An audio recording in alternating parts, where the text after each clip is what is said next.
Hello students, welcome back to my channel. I am Nikita, your maths teacher. આપણે જોઈ રહ્યા હતા ધોરણ 10 નું ચેપ્ટર નંબર 13 આંકડાશાસ્ત્ર, જેમાં આજે આપણે શરૂઆત કરવાના છીએ સ્વાધ્યાય 13.2 શીખવાની. 13.2 એટલે કે જેમાં બધા જ બહુલક શોધવાના દાખલા આપણે શીખવાના છીએ. મોસ્ટ ઇમ્પોર્ટન્ટ છે બહુલકનો જે બેઝિક કન્સેપ્ટ, કઈ રીતે બધી જ વસ્તુ શોધવાની. મેં ઇન્ટ્રોડક્શનના વિડીયોમાં ઇન્ટ્રોડક્શન પાર્ટ 2 જ્યારે આ ચેપ્ટરનું અપલોડ કરેલું ત્યારે ડિટેલમાં શીખવેલું હતું. જો તમે વિડીયો ના જોયો હોય તો તમે જોઈ શકો છો, કે જેથી તમને આઈડિયા આવી જાય કે ભાઈ હેતુલક્ષી પ્રશ્ન કઈ રીતના બહુલકના દાખલામાંથી પૂછાય છે. બાકી જો મારી ચેનલમાં ફર્સ્ટ ટાઈમ આવ્યા હોય તો પ્લીઝ ચેનલને સબસ્ક્રાઇબ કરી દેજો, વિડીયો લાઈક કરજો અને ચેનલની લિંક તમારા ફ્રેન્ડ સુધી શેર કરજો, જેથી આપણે યુટ્યુબની ફેમિલી જલ્દીથી ગ્રો કરી શકીએ. તો આવો સ્વાધ્યાય 13.2 નો દાખલો નંબર 1 સોલ્વ કરીશું, જેમાં આપણે બહુલક શોધવાનું છે. જેમ કે તમને કંઈક રકમ આ રીતની આપેલી છે. નીચેનું કોષ્ટક એક વર્ષ દરમિયાન એક દવાખાનામાં દાખલ થયેલા દર્દીઓની ઉંમર દર્શાવે છે. 5 થી લઈને 15 વર્ષના દર્દી દવાખાનામાં દાખલ થયા હોય એવા ટોટલ દર્દીઓની સંખ્યા 6 છે. આવી રીતે તમને આખું કોષ્ટક લાઈનમાં આપી દીધું છે. કીધું છે કે ઉપર આપેલી માહિતી માટે બહુલક અને મધ્યક શોધો. તમને અહીંયા બંને વસ્તુ શોધવાની કીધું છે, કે ભાઈ બહુલક પણ શોધવાનો છે અને મધ્યક પણ શોધવાનો છે. મધ્યક તો આપણને ઓલરેડી આવડે છે કઈ રીતે શોધવાનું. 13.1 આખું મેં વ્યવસ્થિત કરાવેલું છે, છતાં અહીંયા આપણને કીધું છે એટલે આપણે શોધીશું તે. પણ સૌથી પહેલા આપણે બહુલક શોધી લઈએ. બહુલક એટલે શું, કે જેને આપણે કેપિટલ Z આ સંજ્ઞા વડે આપણે દર્શાવીએ છીએ. તો કેપિટલ Z સંજ્ઞા વડે દર્શાવીએ છીએ તો બહુલક Z શોધવાનું સૂત્ર મેં તમને શીખવાડેલું, L વત્તા F1 માઇનસ F0 છેદમાં 2F1 minus F0 minus F2 ગુણ્યા H. H એટલે કે વર્ગ લંબાઈ. હવે આ બધું F1 F0 L શું છે એ કઈ રીતે ખબર પડે, તો એના માટે તમારે ટેબલમાં જોવાનું. જે વર્ગની આવૃત્તિ સૌથી મહત્તમ હોય એને કહેવામાં આવે છે બહુલકીય વર્ગ. જેમ કે અહીંયા જોઈ શકો છો 6, 11, 21, 23 આ બધા પૈકી સૌથી મહત્તમ આવૃત્તિ કેટલી છે? 23. તો 23 જ્યાં હોય સૌથી મહત્તમ આવૃત્તિ હોય એ આપણને મળી ગયો બહુલકીય વર્ગ. તો આ બહુલકીય વર્ગની જે અધસીમા છે એને આપણે L લઈશું. જેમ કે બહુલકીય વર્ગ 35 થી લઈને 45 છે અને એની અધસમા 35 છે, એટલે કે આપણને L મળી જશે 35. બહુલકીય વર્ગની જે આવૃત્તિ હોય એને આપણે કહીશું F1. તો F1 જે છે એ આપણને મળી ગયું 23. બહુલકીય વર્ગના આગળના વર્ગની આવૃત્તિ ને આપણે કહીશું F0. તો અહીંયા આવશે F0, જે F0 છે 21. બહુલક વર્ગના પાછળના વર્ગની આવૃત્તિને F2 કહીશું. તો F2 છે 14 અને વર્ગ લંબાઈ H તમને શોધતા આવડે જ છે. કઈ રીતે શોધવાની, કે ભાઈ 15 માંથી તમે 5 બાદ કરો તો કેટલો તફાવત છે? 10 નો. એનો મતલબ વર્ગ લંબાઈ આપણને મળી ગઈ 10. બધા જ ડેટા જ્યારે તમારી પાસે હોય ત્યારે તમારે આ સૂત્રમાં એની કિંમત મૂકવાની અને સોલ્યુશન લાવવાનું. અહીંયા L એટલે કે આપણું 35 વત્તા F1, F1 ની કિંમત છે 23 માઇનસ F0 ની કિંમત છે 21 છેદમાં 2 ગુણ્યા F1 એટલે કે 23 દુ કરવાના છે ને 23 દુ કેટલા થશે આપણા? 46 માઇનસ F0 ની કિંમત 21 માઇનસ F2 છે 14 અને ગુણ્યા વર્ગ લંબાઈ H 10. નેક્સ્ટ સ્ટેપ આપણે કરીએ. ચલો 1 મિનિટ. 35 વત્તા 23 માંથી જ્યારે આપણે 21 બાદ કરીશું તો 2 આવશે. આ 10 અહીંયા હું અંદર ગુણી નાખું તો હું આમ લખી શકું 2 ગુણ્યા 10. ઓકે. નેક્સ્ટ સ્ટેપ આપણે કરીએ છીએ 46. અહીંયા હું એમ જ રહેવા દઉં. જો 21 પણ માઇનસ છે અને 14 પણ માઇનસ છે. જ્યારે બંને સંખ્યા માઇનસ હોય ને ત્યારે તમારે શું કરવાનું રહેશે? બંને સંખ્યાનો સરવાળો, અને નિશાની કઈ આપવાની? મોટી સંખ્યાની. તો આપણે અહીંયા બંને સંખ્યાનો સરવાળો કરીએ તો તમારું થશે 5 અને 2 ને 1 3 35 અને નિશાની કઈ આવશે? મોટી સંખ્યાની.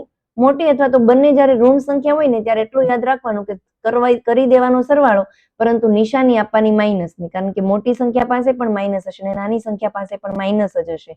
બરાબર. તો અહીંયા હું આ કૌંસ પૂરો કરી દઉં. નેક્સ્ટ સ્ટેપ આપણે કરીએ તો અહીંયા આવી ગયું 35 વત્તા 2 ગુણ્યા 10 થઈ ગયું 20 છેદમાં 46 માંથી 35 બાદ કરીશું તો આવશે 11, એટલે કે 20 ના છેદમાં 11. નેક્સ્ટ સ્લાઇડ આપણે જોઈએ છે આપણી. ચલો આપણે ક્યાં સુધી જોયું હતું કે ભાઈ બહુલક Z બરાબર 35 વત્તા 20/11. અહીંયા સુધીના આપણે સ્ટેપ કરી નાખ્યા હતા. હવે 20 અને 11 નો આપણે ભાગાકાર કરી દઈએ તો અંદર 20 આવશે, બહારની બાજુ આવશે 11. 11 એકા 11 થશે. 20 માંથી જ્યારે 11 બાદ કરીશું તો 9 આવશે. બરાબર. હવે અહીંયા પછી સંખ્યા છે જ નહીં તો આપણે 0 ઉમેરીએ અને અહીંયા આપણે 0 ઉમેર્યું એનો પોઈન્ટ મૂકીશું. 11 8 થશે તમારું 88. 90 માંથી 88 જાય તો 2 આવશે. અહીંયા 0 મૂકવાનું. 11 એકા 11. બસ ડેસિમલ પછી તમારા 2 અંક આવી જાય ને એટલે છોડી દો. તો અહીંયા થઈ ગયું બહુલક z બરાબર 35 વત્તા 1.8. તમે ખાલી 1.8 પણ લખી શકો છો. નેક્સ્ટ સ્ટેપ તમારું z બરાબર 35 વત્તા 1.8. તો 35 વત્તા 1 36 થઈ ગયું અને પોઈન્ટ પછીની સંખ્યા જે છે એમ જ રહેશે એટલે કે 8. તો અહીંયા તમને આ બહુલક z ની કિંમત મળી ગઈ 36.8. અહીંયા આપણો બહુલકનો જે કન્સેપ્ટ છે એ તમને આઈ હોપ ક્લિયર થઈ ગયો હશે. 1 મિનિટ. ચલો સમજાણું કઈ રીતે આપણે કર્યું? 13.2 માં જે પહેલો દાખલો તો બહુલક શોધો. વ્યવસ્થિત તમારે સૂત્ર લખી નાખવાનું, બહુલકીય વર્ગ નક્કી કરવાનો અને f1 f0 f2 ની કિંમત આટલું લખતા આવડે ને પછી તો તમને ગણિતનું સાદું રૂપ આપવાનું છે. અહીંયા તમને કીધું છે કે મધ્યક પણ આપણે શોધવાનો છે. આ સેમ ડેટા છે અને આ જ ડેટાનો આપણે મધ્યક શોધવાનો છે. તો કઈ રીતે કરીએ? પહેલા તો જે તમને રકમની ટેબલ આપી છે એ આપણે કોષ્ટક બનાવી અને પહેલી 2 કોલમમાં કરી નાખીએ. જેમ કે તમે અહીંયા જોઈ શકો છો મેં બેઠી રકમ જે છે એને અહીંયા કોષ્ટકમાં લખી દીધી છે. પહેલું જે છે એ વર્ગ લખી દીધું, બીજું જે છે એ આવૃત્તિ.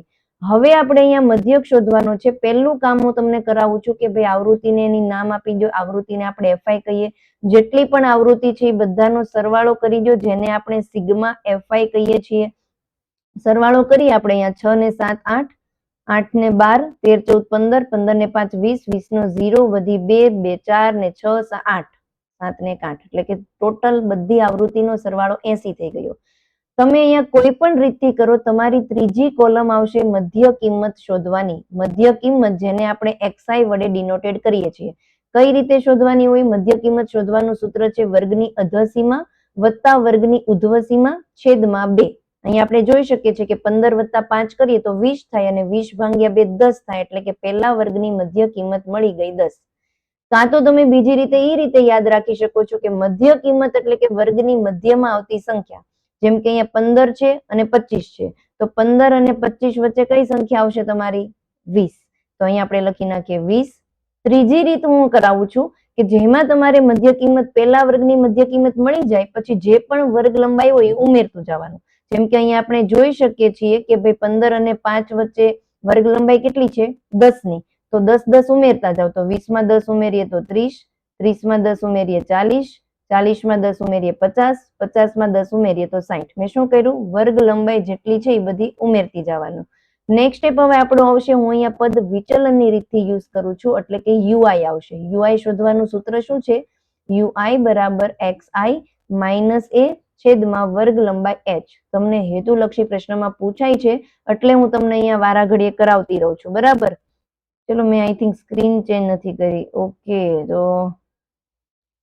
ચાલો આઈ હોપ બધાને અત્યાર સુધી દેખાણું હશે. સમજાવવામાં મતલબ ટેબલ જ હતું એટલે મેં એવું કઈ લખ્યું નથી. ચલો નેક્સ્ટ હવે આપણે શું કરવાનું છે? ui શોધવાનું. ui કઈ રીતે શોધવી? તો ui શોધવા માટે તમારે સૌથી પહેલા અહીંયા મધ્ય કિંમતમાંથી કોઈ પણ એકને a ધારવાનું. જેમ કે હું અહીંયા 30 ને છે ને a ધારું છું. તો જ્યાં હું a ધારું છું ત્યાં લખી દઈશ 0. ઉપરની બાજુ બધી ઋણ સંખ્યા આવશે. માઇનસ થી શરૂ કરવાનું. -1, -2. 0 થી નીચેની બધી બાજુ ધન સંખ્યા આવશે. પ્લસ થી શરૂ કરવાનું. +1, +2, +3. છેલ્લી કોલમ ટેબલની જેમાં આપણે fi ગુણ્યા ui શોધવાનું છે એટલે કે fi અને ui નો ગુણાકાર. પ્લસ માઇનસ માઇનસ 6 દુ 12, પ્લસ માઇનસ માઇનસ 11 એકા 11, 21 ગુણ્યા 0 કોઈ પણ સંખ્યાનો 0 સાથે ગુણાકાર જવાબ 0. 23 ગુણ્યા 1 થશે 23, 14 ગુણ્યા 2 થશે 28 અને 5 તેરી થઈ ગયું 15. હવે આપણે શોધવાનું sigma fi ui. fi ui નો સરવાળો કરીએ છીએ અને સરવાળા માટેની સંજ્ઞા છે સિગ્મા એટલે સિગ્મા fi ui નો મતલબ આ બધાનો સરવાળો કરવાનો. પહેલા આપણે ઋણ સંખ્યાનો સરવાળો કરીશું અને નિશાની આપીશું ઋણ.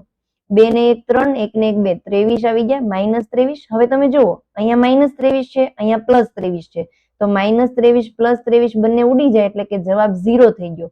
તો આ 1 2 અને આ 3 એટલી સંખ્યા જ નીકળી ગઈ. હવે આપણી પાસે વધ્યું 28 + 15, 8 ને 5 તમારું 13, 13 નું 3 વધી 1, 2 ને 1 3 ને 1 4, 43. સિગ્મા FI ની કિંમત શું આવી ગઈ? 43.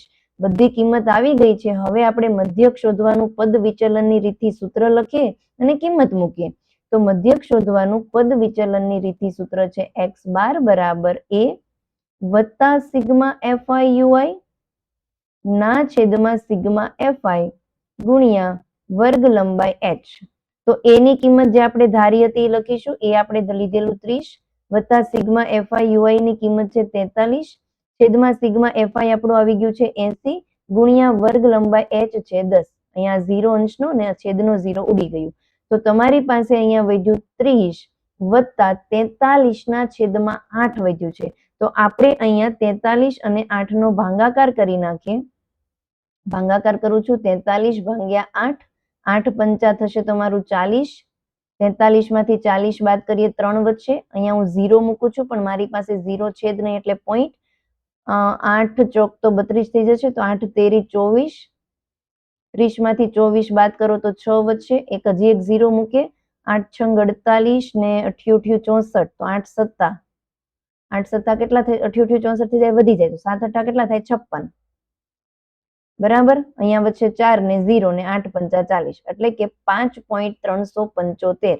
તો અહીંયા જ્યારે આ બંનેનો ભાગાકાર કરવી તો આવે છે 5.375. બંનેનો સરવાળો કરવાનો તો 30 વત્તા 5 થઈ ગયું 35. અને અંક પછી પોઈન્ટ પછી ડેસિમલ પછીના અંક તો એમ જ બેઠે બેઠા લખી દો 3 7 5. આ મળી ગયું આપણને x બાર 35.375 375. આ તમારો આન્સર. તો સેમ દાખલો હતો જેમાં આપણે મધ્યક પણ શોધવાનો હતો ને જેનો આપણે બહુલક પણ શોધવાનો હતો. તો અહીંયા તમને વ્યવસ્થિત ડિટેલમાં આન્સર મળી ગયો હશે. મધ્યકનો આન્સર આપણે જોયો 36.8 આવતો હતો અને બહુલકનો આન્સર આવે છે 35.375.